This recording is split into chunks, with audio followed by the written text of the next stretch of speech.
আসসালামু আলাইকুম dear student. এই চ্যানেলে তোমরা যে ভিডিওগুলো দেখবে সেটা একেবারে ভিডিও, মানে তেমন কোনো এডিট হবে না। একেবারে রিয়েল যে ভিডিওটা সেটাই আপলোড করা হবে। আর এই চ্যানেলে আমি প্রিভিয়াস ভিডিওতে বলেছিলাম, ইন্ট্রো ভিডিও ছিল সেটা, আমি বলেছিলাম যে এটা গতানুগতিক যে পড়ানোর সিস্টেম সেরকম হবে না। এটা একেবারে একটা টপিক যখন আলোচনা করা হবে তখন সঙ্গে সঙ্গে সেটা প্র্যাকটিক্যালি দেখানো হবে। কারণ এক্সপেরিমেন্ট নিজের চোখের সামনে দেখলে সেটা মস্তিষ্ক বেশি ধারণ করে। আর এই জন্যই এই অ্যানালার সায়েন্স ল্যাব এটার মানে যাত্রা শুরু করেছে। তো চলো আমরা এইভাবেই প্রত্যেকটা টপিক শেষ করব। আর প্রথমেই আমি যেই অধ্যায়টাকে বেছে নিয়েছি পদার্থবিজ্ঞানের সেকেন্ড চ্যাপ্টার, যেটা তোমার একেবারে বেজ বলা যায়, পদার্থবিজ্ঞানের বেজ। কারণ বিভিন্ন চ্যাপ্টারে যেই সূত্রগুলো আমাদের প্রয়োগ করতে হয় সেগুলো এই গতি অধ্যায়ের সূত্রগুলো কাজে লাগে। এই জন্য আমি এই সেকেন্ড চ্যাপ্টার গতি অধ্যায় নিয়ে আলোচনা শুরু করছি। চলো আমরা স্টার্ট করি। তো প্রথমে এই যেটা স্থিতি এবং গতি, এই দুইটা বিষয় ফার্স্টে তোমাদের বইয়ে আলোচনায় এসেছে। তো এই স্থিতি এবং গতি বোঝার জন্য যে বিষয়টা আমাদের জানতে হবে সেটা হচ্ছে অবস্থান। একটা বস্তুর অবস্থান কোথায় সে সম্পর্কে জানতে হবে। ধরো তোমাকে প্রশ্ন করা হলো যে তোমার বিদ্যালয়ের অবস্থানটা কোথায়, তুমি এটার কি অ্যান্সার করবো? তুমি অ্যান্সার করবা যে এটা বড় মসজিদ থেকে 100 মিটার দূরে, এবং যে রাস্তাটা আছে উত্তর দিকে, যে রাস্তাটা গেছে সেখান থেকে কি ধরো 50 মিটার দক্ষিণে। তো দেখো, এইভাবে তুমি তোমার বিদ্যালয়ের অবস্থানটাকে নির্দিষ্ট করবা। তো বিদ্যালয়ের অবস্থানকে তুমি যখন বোঝাচ্ছ তখন আরেকটা বস্তুর অবস্থানকে তুমি নিয়ে আসছো, তাই না? এখন যে কোনো বস্তুর অবস্থান দেখো, তুমি যখন পরিচয় দিচ্ছ কারো, তখন তুমি অন্য একজনের সাথে তুলনা করছো। যেমন যদি তোমাকে জিজ্ঞাসা করা হয় তুমি কে, তখন তুমি অ্যান্সার করবা কি, যে আমি হচ্ছে কি হৃদয়, আর আমার বাবার নাম হচ্ছে আল আমিন। ঠিক আছে? তো হচ্ছে এই যে পরিচয়টা তুমি দিলে, তুমি তুমি তোমার বাবাকে আগে ফিক্সড করে নিলে, তারপরে তুমি তোমার পরিচয়টা দিলে যে আমি হচ্ছে আলামিনের ছেলে হৃদয়। তাহলে এইভাবে তুমি পরিচয় দিচ্ছ। তো একটা বস্তুর পরিচয়, একটা বস্তুর অবস্থানের পরিচয় যখন তুমি দাও তখন অন্য একটা বস্তুকে নিয়ে আসো। আচ্ছা, যে বস্তুটাকে তুমি নিয়ে আসো সেই বস্তুটা হচ্ছে প্রসঙ্গ বস্তু। এই প্রসঙ্গ বস্তুর ধারণা ছাড়া স্থিতি বা গতি কোনোটাই বোঝা সম্ভব না। তাহলে নোট করো, প্রসঙ্গ বস্তু হচ্ছে সেই বস্তু যে বস্তুর সাপেক্ষে আমরা অন্য একটা বস্তুর অবস্থানটা জানতে পারি, তাই না? এটা হচ্ছে প্রসঙ্গ বস্তু। আর শুধু অবস্থান জানা নয়, ওই বস্তুটা ওই বস্তুটা নির্ধারণ করে যে অন্য আরেকটা বস্তু সেটা গতিশীল থাকে নাকি স্থিতিশীল থাকে। এই যে এখন আমরা মূল টপিকে ফিরে এলাম, যে স্থিতি এবং গতি এই বিষয়টা কি। ধরো আমার আশেপাশে কোনো প্রসঙ্গ বস্তু নেই, বা আমরা যে বস্তুটা নিয়ে আলোচনা করছি বা করব, এই বস্তুটা আশেপাশে কোনো প্রসঙ্গ বস্তু নেই, মানে কোনো দেখানোর মতো কোনো বস্তু নেই, তাহলে এই বস্তুটা স্থির আছে নাকি গতিশীল আছে তা বোঝাই সম্ভব না। উদাহরণ দিই, ধরো তুমি একেবারে সাহারা মরুভূমিতে গেছো, আশেপাশে কোনো গাছ নেই, আর মরুভূমির বালিটা একেবারে সমান, সব জায়গায় একই রকম দেখতে। বলো, এবার তুমি যদি এখানে ধরো তুমি যদি এখানে একটা কয়েন দেখে আসো, বালির নিচে ঢেকে রেখে আসো, তাহলে এই কয়েনটা পরের দিন গিয়ে আর খুঁজে পাবে না, কারণ তুমি যে পায়ের চিহ্ন ছিল সেটাও ধরো মুছে গেছে, বালি এসে ঢেকে গেছে। তখন কি কয়েনটাকে সহজে খুঁজে পাওয়া সম্ভব হবে? হ্যাঁ, খুঁজে পাওয়া সম্ভব হবে না। তাহলে কেন সম্ভব হলো না? কিভাবে সম্ভব হতো? এখন ধরো তোমাকে আমি বললাম যে তাহলে কিভাবে, যেভাবে সম্ভব হয় তুমি সেভাবে রাখো। তখন তুমি কি করবে? তুমি করবেটা কি, তুমি একটা লাঠি নিয়ে পুঁতে দেবে। এরপরে লাঠির গোড়ায় বা লাঠি থেকে 50 মিটার দূরে উত্তর দিকে কিংবা দক্ষিণ দিকে অথবা পূর্ব পশ্চিম যে কোনো জায়গায় ধরো তুমি লাঠিটা আগে পুঁতে দিলে বালির মধ্যে। এরপরে তুমি কি করলে, এই লাঠির গোড়া থেকে 50 মিটার পূর্ব দিকে রাখলে, কয়েনটাকে ঢেকে রেখে আসলে। আচ্ছা, পরের দিন যদি যাও তাহলে কিন্তু আগে যে প্রবলেমটা ফেস করলে সেটা আর ফেস করতে হবে না তোমাকে। কেন? কারণ তুমি এখন গিয়ে লাঠিটা যেখানে রেখে এসেছো প্রথমে লাঠিটাকে খুঁজবে, এরপরে কি করবে, লাঠি থেকে ঠিক পূর্ব দিকে 50 মানে কি কত মিটার নিয়েছিলাম, 50 মিটার, আচ্ছা 50 মিটার দূরে গিয়ে বালি সরালেই তুমি সেই কয়েনটিকে আবার পেয়ে যাবে। তাহলে কি হলো, এখন কে তোমাকে সাহায্য করলো, এখানে তো কোনো লোক ছিল না, সাহায্য করলো হচ্ছে ওই লাঠিটা। তাহলে ওই লাঠিটা এটা হচ্ছে তোমার প্রসঙ্গ বস্তু। তাহলে প্রসঙ্গ বস্তু ছাড়া একটা বস্তুর অবস্থান কোথায় সেটা সঠিকভাবে জানা যায় না।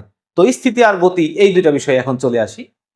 স্থিতি হচ্ছে, ধরো একটা প্রসঙ্গ বস্তু আছে, সেই প্রসঙ্গ বস্তুর সাপেক্ষে আমাদের যে বস্তুটা নিয়ে আমরা আলোচনায় আনবো এখন, সেই বস্তুটার অবস্থানের কোনো পরিবর্তন হচ্ছে না। কিভাবে বোঝাই, হ্যাঁ, এই যে ধরো, এই যে এটা হচ্ছে একটা ফেক গাছ ডেমো। তো এই ধরো এটা হচ্ছে একটা গাছ, এইটা হচ্ছে প্রসঙ্গ বস্তু, ঠিক আছে। আর আমি হচ্ছে আলোচ্য বস্তু, মানে আমাকে নিয়ে আলোচনাটা হচ্ছে, আমি স্থিতিশীল আছি নাকি গতিশীল আছি সেটা আমরা এখন মানে জানবো। এই প্রসঙ্গ বস্তু ছাড়া এটা জানা সম্ভব না। ধরো এই প্রসঙ্গ বস্তুর থেকে আমার একটা দূরত্ব এখন আছে। আচ্ছা, আমি যদি এই দূরত্বকে অপরিবর্তিত রাখি, দেখো অবস্থানের কোনো পরিবর্তন হচ্ছে না, দূরত্বের কোনো পরিবর্তন হচ্ছে না, তাহলে এইটা হচ্ছে, অর্থাৎ আমি হচ্ছি স্থির। এই প্রসঙ্গ বস্তুর সাপেক্ষে আমি হচ্ছি স্থির। আচ্ছা, এইবার ধরো এই প্রসঙ্গ বস্তু স্থির আছে আর আমি গতিশীল আছি, আমি হাঁটছি। তাহলে দেখো আমাদের মধ্যে একটা দূরত্ব তৈরি হয়ে গেছে, দেখো একটা দূরত্ব প্রতি ক্ষেত্রে তৈরি হচ্ছে, ডিস্টেন্স একবার কমছে আরেকবার বাড়ছে। তাহলে এই যে যেই দূরত্বের পরিবর্তন হচ্ছে, তাহলে আমি কি ধরনের বস্তু, আমি হচ্ছে গতিশীল বস্তু। এই যে এই দূরত্বের পরিবর্তন হয়ে যাওয়াকে আমরা বলবো গতি। গতিশীল বস্তুর এই দূরত্বের যে মানে প্রসঙ্গ বস্তু থেকে দূরত্বের পরিবর্তন হয়ে যাওয়াকে আমরা বলবো কি, গতি। আর যদি পরিবর্তন না হয় তাহলে সেটাই স্থিতি। তাহলে বলো এখন এখন থেকে স্থিতি এবং গতি এই বিষয়ে কোনো কথা থাকবে কিনা তোমাদের? তারপরেও যদি কোনো সমস্যা থাকে অবশ্যই তুমি কমেন্টে আমাকে প্রশ্ন করবা, নির্দ্বিধায় ইনশাল্লাহ উত্তর দিয়ে দেব। আচ্ছা, স্থিতি এবং গতি তো বোঝা হলো। এখন একটা প্রশ্ন এটা মনের মধ্যে থাকতে পারে, এই যেটা প্রসঙ্গ বস্তুর কথা বলছিলাম, এই প্রসঙ্গ বস্তুটা যদি স্থির না হয়ে গতিশীল হয় তাহলে কেমন ঘটনা ঘটবে? এমন কিছু চমৎকার ঘটনা আমার সাথেও হয়েছে এবং আমার মনে হয় তোমাদের সাথেও কখনো না কখনো হয়েছে।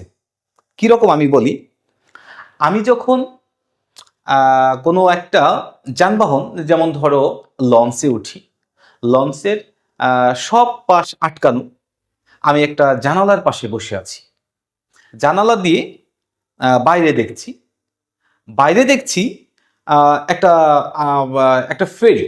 এই ফেরিটা এই ফেরিটা একেবারে আমার জানালার পাশে আছে। আমি দেখছি হচ্ছে এই ফেরিটা থেকে আমার অবস্থান চেঞ্জ হচ্ছে, আমার অবস্থানটা চেঞ্জ হচ্ছে। তাহলে এবার তুমি বলো তো কে গতিশীল, আমি নাকি মানে আমার লঞ্চ নাকি ওই ফেরিটা? এখানে কনফিউশনে পড়তে হয় যে আসলে কে গতিশীল, আমার লঞ্চটাই চলছে নাকি ওই ফেরিটা চলছে। এটা অনেক সময় বোঝা যায় না। তোমাদের সাথে হয়েছে কিনা এটা বলবে। আচ্ছা, আরেকটা, এখন বলো কে গতিশীল এটা বোঝার জন্য আমরা কি করি? আমরা কি করি, জানালার বাইরে আরেকটু মাথাটা নিয়ে গিয়ে দেখি অন্য কোনো প্রসঙ্গ বস্তু আশেপাশে পাওয়া যায় কিনা, অন্য কোনো বস্তু পাওয়া যায় কিনা। যেমন আমরা জানালার বাইরে আমরা মাথা নিয়ে গেলাম, দেখলাম যে আমরা যে ঘাটে ভিড়েছিলাম সেই ঘাটে কিছু দোকানপাট আছে, সেই দোকান থেকে আমাদের লঞ্চের অবস্থানের পরিবর্তন হচ্ছে, কিন্তু ফেরিটার অবস্থানের কোনো পরিবর্তন হচ্ছে না। এখন আমরা ক্লিয়ার হলাম যে হ্যাঁ, ফেরি স্থির আছে আর আমাদের লঞ্চটাই গতিশীল হচ্ছে। কিন্তু কিছুক্ষণ আগেও আমরা মনে করেছিলাম, কনফিউশনে পড়ে গিয়েছিলাম, কোনটা গতিশীল, আমাদেরটা নাকি ওই ফেরিটা? তাহলে চিন্তা করো একটা এরকম চমৎকার ঘটনা তোমাদের সাথে হয়েছে কিনা। এরকম হতেই পারে, হয় অনেক সময়। আচ্ছা, আরেকটা বিষয় বলি, আরেকটা ঘটনা আমার সাথে ঘটেছে, তোমাদের সাথে ঘটে কিনা একটা বলবে। যেমন ধরো এবার আমি ওই লঞ্চে বসে আছি, কিছু দূর যাওয়ার পর আরেকটা লঞ্চ আমাদের পাশে সেও যাচ্ছে। মানে আশেপাশে কোনো কিছু দেখছি না, শুধু আমি জানালার দিকে তাকিয়ে আছি। জানালার বাইরে যতটুকু দেখা যায় ততটুকু ছাড়া আর কিছু দেখছি না। জানালার বাইরে দিয়ে দেখলাম আরো একটা লঞ্চ হঠাৎ করে এসে আমাদের লঞ্চের সমান একটা বেগ নিল। ওকে, আমাদের লঞ্চের যে স্পিড, ওই লঞ্চের স্পিডটাও সেম হয়ে গেল। এবার দেখলাম ওই লঞ্চের জানালার ভিতর দিয়েও আমার মতো আরেকজন মানুষকে দেখতে পাচ্ছি। সেও আমাকে দেখছে, আমিও তাকে দেখছি। মানুষটা কিন্তু মেয়ে মানুষ না, আচ্ছা হোক সমস্যা নেই, মেয়ে মানুষ আমাকে দেখছে। আচ্ছা, আমি তাকিয়ে আছি অবাক হয়ে। কেন অবাক হলাম?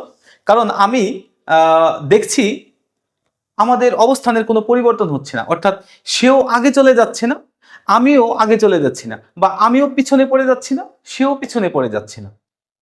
অবাক করা কাণ্ড। তাহলে কি আমরা স্থির হয়ে গেলাম?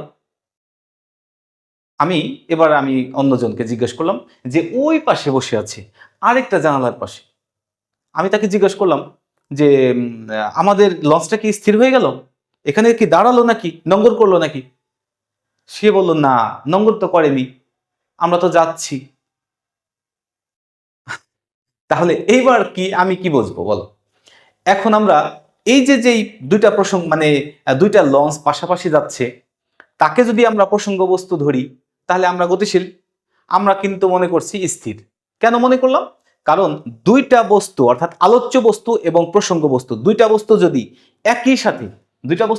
একই সাথে একই বেগে একই দিকে যায়, তাহলে আমরা কোন বস্তু, মানে আমাদের আলোচ্য বস্তুটা স্থিতিশীল আছে নাকি গতিশীল আছে সেটা বুঝবো না। ঠিক আছে, আলোচ্য বস্তুটা গতিশীল আছে সেটা বুঝবো না। এটার আরেকটা ঘটনা তোমাদের সাথে শেয়ার করতে পারি। ধরো একেবারে সিম্পল ঘটনা, ট্রেনের মধ্যে দুই বন্ধু পাশাপাশি সিটে বসে আছো, ট্রেন চলছে। তাহলে বলো, ট্রেন যদি চলে তোমরাও চলছো, কিন্তু খেয়াল করো তোমার সাপেক্ষে তোমার বন্ধু স্থির, আর তোমার বন্ধুর সাপেক্ষে তুমিও স্থির। তার মানে দুজনে কিন্তু সমান বেগে একই দিকে একই বেগে গতিশীল, কিন্তু একজনের সাপেক্ষে অন্যজন স্থির আছো। অর্থাৎ প্রসঙ্গ বস্তু এবং আলোচ্য বস্তু যদি একই বেগে একই দিকে গতিশীল থাকে, তাহলে সেক্ষেত্রেও কি এই পরিবর্তনটা বোঝা যাবে না, অবস্থানের পরিবর্তনটা বোঝা যাবে না, মনে হবে দুজনেই স্থির আছে। আচ্ছা, এইটা হচ্ছে আমাদের প্রসঙ্গ বস্তু এবং আলোচ্য বস্তুর ব্যাপারটা। আমার মনে হয় তোমরা এটা বুঝতে পেরেছো। এইবার তোমাদের বইয়ে যেটা আছে এবং অনেক সময় প্রশ্নের মধ্যেও বিভিন্ন পরীক্ষাতে আসে, সেটা হচ্ছে সকল স্থিতি বা সকল গতি হচ্ছে আপেক্ষিক, এবং কোনো স্থিতি বা কোনো গতি পরম না। এই প্রশ্নটা তোমাদের আসে, তোমাদের বইতেও এটা ক্লিয়ার করা আছে, মোটামুটি ক্লিয়ার করা আছে। এখন আমি এটাকে একেবারে আমার মতো করে ক্লিয়ার করার চেষ্টা করব। দেখো, প্রথমেই যেটা বলবো, পরম এই শব্দটা এবং আপেক্ষিক এই দুইটা শব্দ আমাদের ক্লিয়ার হতে হবে, একেবারে পানির মতো স্বচ্ছ ক্রিস্টাল ক্লিয়ার হওয়া লাগবে। আচ্ছা, পরম কি এবং আপেক্ষিক? আপেক্ষিক কি আগে সেটা বলি। আপেক্ষিক মানে হচ্ছে যেটা চিরন্তন সত্য না, যেটা ধ্রুব না, যেটার কি হতে পারে, পরিবর্তন হতে পারে, এটা হচ্ছে আপেক্ষিক। এই শব্দটা হচ্ছে আপেক্ষিক। কিন্তু পরম কি?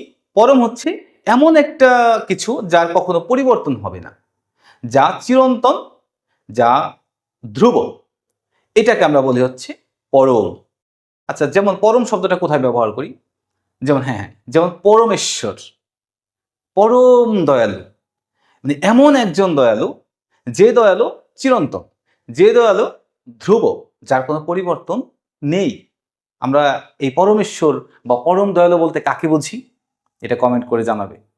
আচ্ছা, এখন এখন এই পরম এবং আপেক্ষিক এই দুটো শব্দ তো ক্লিয়ার হলো। এখন আমরা জানবো হচ্ছে পরম গতি কি আর পরম স্থিতি। পরম স্থিতির কথা বলি। এমন একটা স্থির বস্তু আছে, ধরো এমন একটা স্থির বস্তু আছে যেই স্থির বস্তুটার অবস্থানের পরিবর্তন কখনোই হচ্ছে না, কখনো কোনো ক্রমেই হচ্ছে না। তাহলে আমরা এই স্থিতিশীল বস্তুকে বলবো হচ্ছে পরম স্থিতিশীল বস্তু। ঠিক আছে, পরম স্থিতিশীল বস্তু ক্লিয়ার, কখনোই অবস্থার পরিবর্তন হবে না। আচ্ছা, এইবার এই পরম স্থিতিশীল বস্তু ধরো এইটা হচ্ছে পরম স্থিতিশীল বস্তু, আর আমি অবস্থানের পরিবর্তন করছি আমার নিজের। তাহলে এই পরম স্থিতিশীল বস্তুর সাপেক্ষে আমার গতি হচ্ছে পরম গতি। পরম গতি, পরম স্থিতিশীল বস্তুর সাপেক্ষে কোন বস্তুর গতি হচ্ছে কি গতি? পরম গতি। যেমন ধরো সূর্যকে আমরা যদি পরম স্থিতিশীল বস্তু বলে বিবেচনা করে নিই, তাহলে সূর্যের সাপেক্ষে পৃথিবীর গতিটা হচ্ছে কি গতি? পরম গতি। তাহলে পরম স্থিতিশীল বস্তু চিনেছো, পরম গতি এটাও চিনলে। আচ্ছা, এইবার তোমাদের একটা ইন্টারেস্টিং প্রশ্ন করি, এই মহাবিশ্বে এমন কোনো বস্তু কি পাওয়া আদৌ সম্ভব যেটা স্থির আছে? এটা কি সম্ভব? অবাক করে দিই, 1400 বছর আগে কোরআনে এই ব্যাপারটা আলোচনা করা হয়েছে, যে বলেছে অবিশ্বাসীরা কি ভেবে দেখে না। এটা সূরা আল আম্বিয়া আয়াত 30 নম্বর আয়াতে বলা হয়েছে, অবিশ্বাসীরা কি ভেবে দেখে না যে আকাশমণ্ডলী এবং পৃথিবী একত্রে মিশেছিল, অতঃপর আমি তাদেরকে পৃথক করে দিলাম। এটা কোন থিওরিকে প্রমোট করে বলো? এটা হচ্ছে big bang theory. Big bang, big bang এই শব্দটার সাথে তোমাদের পরিচয় না থাকলে আমি ক্লিয়ার করছি। বিগ ব্যাং হচ্ছে মহাবিস্ফোরণ। মহাবিস্ফোরণ কি? মহাবিস্ফোরণ হচ্ছে যে এই পৃথিবী, এই মহাজগৎ তৈরির শুরুতে এই সমস্ত উপাদানগুলো এক জায়গায় ঘনীভূত অবস্থায় ছিল, ঘন কুয়াশার মতো, একেবারে যার ভর ছিল অত্যন্ত বেশি, এবং সেখানে তার মধ্যে বিপুল পরিমাণে চার্জ, এনার্জি তৈরি হয়, এবং তা যে মেঘের মধ্যে যে রকম চার্জ তৈরি হয়, ফলে বিস্ফোরণ হয়, সেরকম একটা বিস্ফোরণ হয়, এবং সেই বিস্ফোরণের ফলে বস্তুগুলো এখনো ছড়িয়ে যাচ্ছে। এই বিস্ফোরণটাকে বলা হয় মহাবিস্ফোরণ, এটাকে বলা হয় বিগ ব্যাং। বিগ ব্যাং এর পর থেকে সকল বস্তুই ছড়িয়ে যাচ্ছে। আর এইটা অবলোকন করেছে এই মাত্র 200 বছরও হয়নি, 150 বছর আগে এডউইন হাবল তার নিজের তৈরি টেলিস্কোপ দিয়ে দেখেছে মহাবিশ্ব সম্প্রসারিত হচ্ছে। যাক, অবাক করার ব্যাপার যে কোরআনে সূরা আল আম্বিয়ার 30 নম্বর আয়াতেও এই সেম কথাটাই বলা হয়েছে যে মহাবিশ্ব মিশেছিল এবং আমি তাদেরকে পৃথক করে দিয়েছি। আচ্ছা, ওইটার মধ্যে আর গেলাম না। এখন যেটার বিষয়ে আসবো সেটা হচ্ছে, যেহেতু মহাবিশ্ব সম্প্রসারিত হচ্ছে, সকল কিছুই দূরে সরে যাচ্ছে, সুতরাং এমন একটা সিঙ্গেল পার্টিকেল পাওয়া সম্ভব না যা প্রকৃতপক্ষে স্থির আছে। সুতরাং এই পরম স্থিতিশীল বস্তু বলে কিছু নেই। আর পরম স্থিতিশীল বস্তু বলে যদি কিছু না থাকে, তাহলে এই পরম গতিটা কোথা থেকে থাকবে? সুতরাং পরম গতি বলেও কিছু নেই, পরম স্থিতিশীল বস্তু বলেও কিছু নেই, পরম গতি বলেও কিছু নেই, পরম স্থিতিশীল বস্তু বলেও কিছু নেই, পরম স্থিতি বলেও কিছু নেই। তাহলে যা আছে সবই আপেক্ষিক, অর্থাৎ একজনকে আমরা আপেক্ষিকভাবে ধরে নেই যেটা স্থির, এবং তার সাপেক্ষে একটা বস্তুর গতিকে আমরা বলি গতিশীল বস্তু, পরম গতি বলি বা যে গতি বলি। এটা পরম তো বলা যাবেই না, এটা হচ্ছে সব আপেক্ষিক স্থিতি এবং আপেক্ষিক গতি। আমার মনে হয় তোমরা এই আপেক্ষিক স্থিতি এবং আপেক্ষিক গতি, পরম স্থিতি পরম গতি, এই ব্যাপারটা বুঝতে পেরেছো, এবং বুঝতে পেরেছো এই মহাবিশ্বে যেহেতু কোনো সিঙ্গেল পার্টিকেল পাওয়া সম্ভব না যা স্থির আছে, সুতরাং পরম স্থিতিশীল বস্তু বলে কিছু নেই, পরম গতি বলে কিছু নেই, সবই হচ্ছে আপেক্ষিক। আজকে আসলে পদার্থবিজ্ঞানের আলোচনা এমনই যে আসলে ছোট্ট একটা টপিক নিয়ে আলোচনা করতে গেলে সারা দিন পার হয়ে যাবে, তবুও শেষ হবে না। তো একেবারে প্রথম একটা টপিক নিয়ে আজকে আলোচনা করলাম। সবাই ভালো থাকবে। এরপরে আমরা বিভিন্ন ধরনের গতি নিয়ে আলোচনা করব। সম্ভবত এই যেটা আলোচনা হলো সেটা হচ্ছে একেবারে প্রথম টপিক, প্রথম অনুচ্ছেদ। তোমরা সবাই ভালো থাকবে, সুস্থ থাকবে, আর অ্যানালার সায়েন্সের পাশে থাকবে। ধন্যবাদ।